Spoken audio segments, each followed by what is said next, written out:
Now I'm going to move on to the DVD movies, and have quite a few here. Some of them I'm not going to talk too much about because I didn't like them that much. But I'll just start off real quick. I won't talk about this one long. I just watched this last night, Gettysburg. It was originally a TV movie. I believe they had to have split it up because it's 4 hours long. This was a bear to get through, but it was decent. It was good. It was different than most war movies you see, and it was very historically accurate, and it was interesting. Actually, as I was watching it, almost the entire time I was Googling historical figures, trying to learn more stuff. It was very interesting to watch. The next one I watched, this is another really long movie. It was 3 hours long, but I really enjoyed it. It's called Wyatt Earp. It's about this lawman.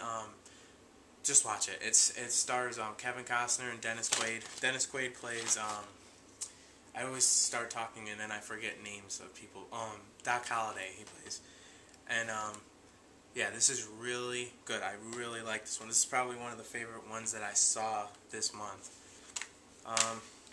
The next one I have here is another Dennis Quaid movie, Frequency. It's starring him and Jim Caviezel, and basically that's the father and son. And basically, Dennis Quaid's character, he was a firefighter, and he died when Jim Caviezel's character was very young.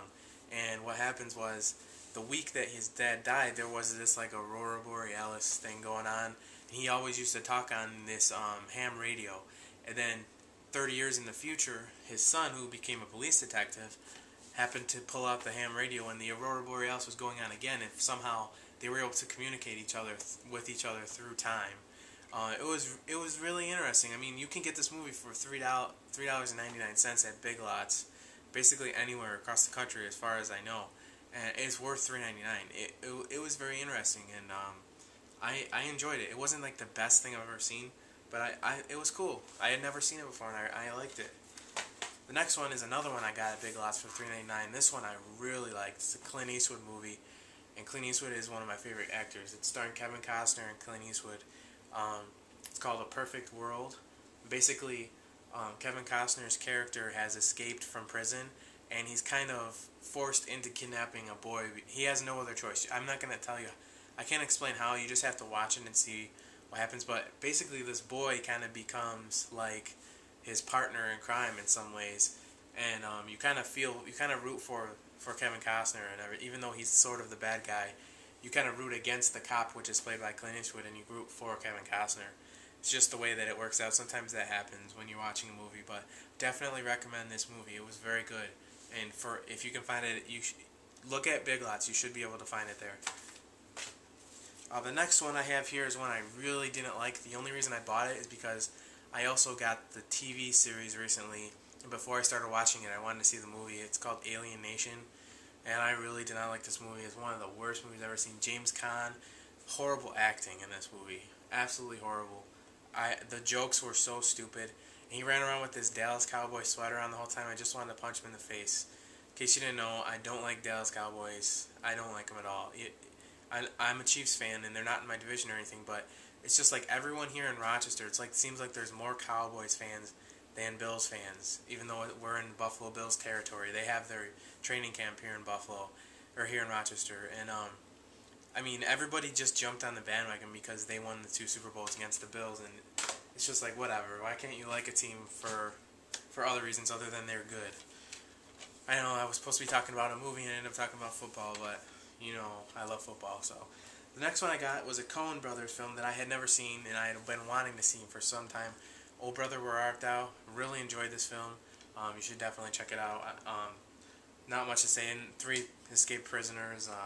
There's a lot of cool singing. They basically go and record themselves singing just to get, I think they get paid $20 just because they needed some cash, and it turns out they're really good, and people hear, they played the song on the radio, and people heard it, and it became like the #1 hit song, but they didn't even know it. So then they go and they end up singing in a concert, and people realize that it's them that made the recording, and they're just going crazy. Really good movie. I really love that movie. I hope I didn't give away too much in that, but it's been out for probably like 10 years now, so if I did, I'm sorry. The next one I got is another Clint Eastwood film, very good. Pale Rider.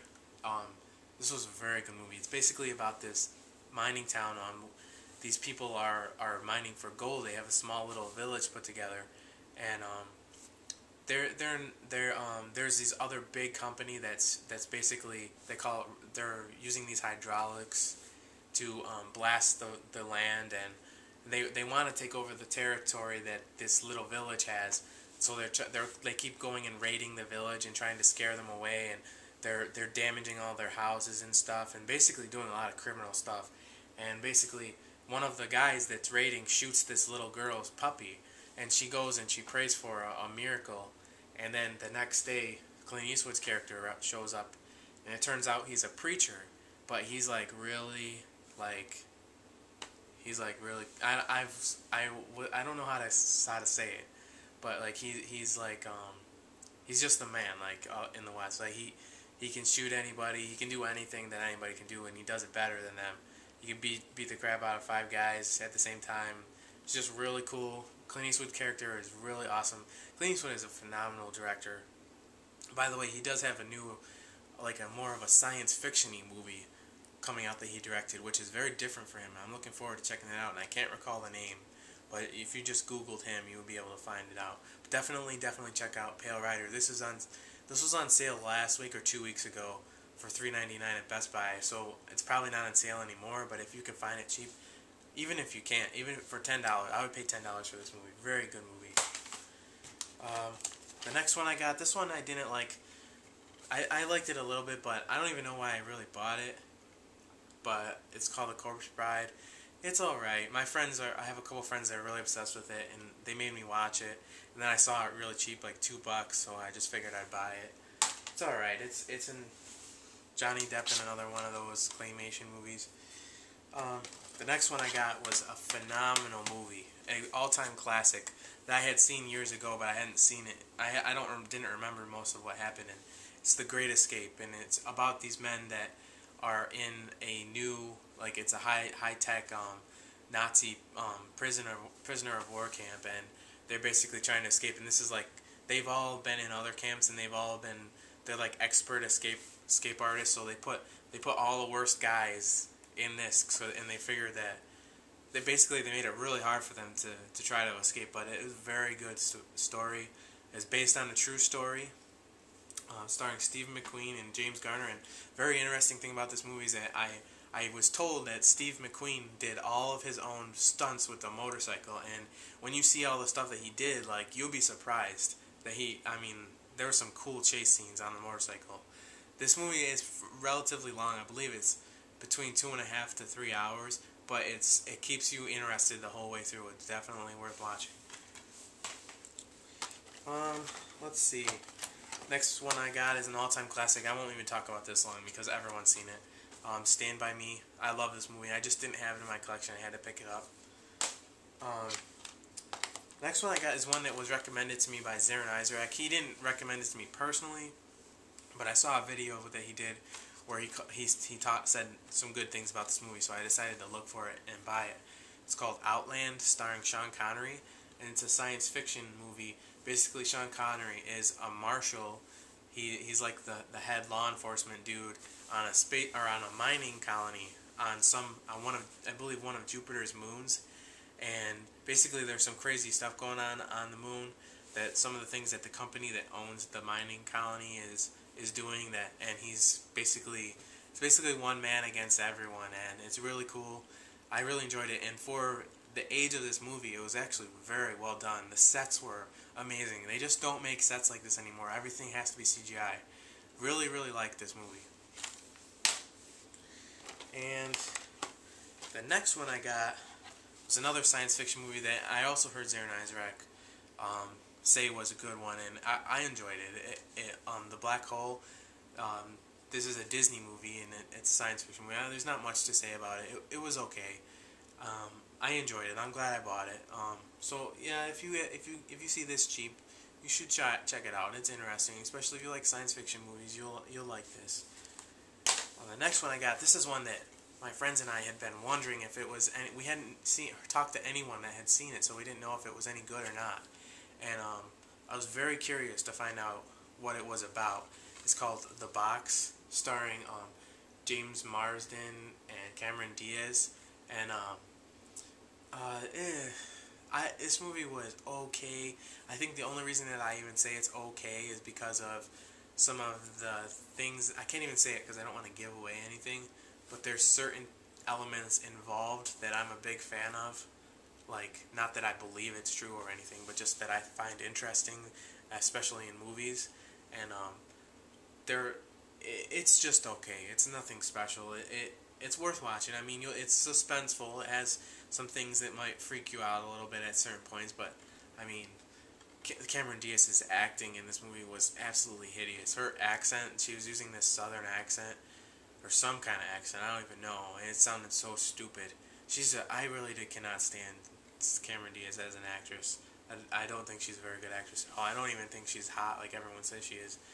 But anyways, the one thing that bothered me about this is people have had the capability to make like injury scars and stuff using cosmetics for years, for like years and years and years, to make them look really good.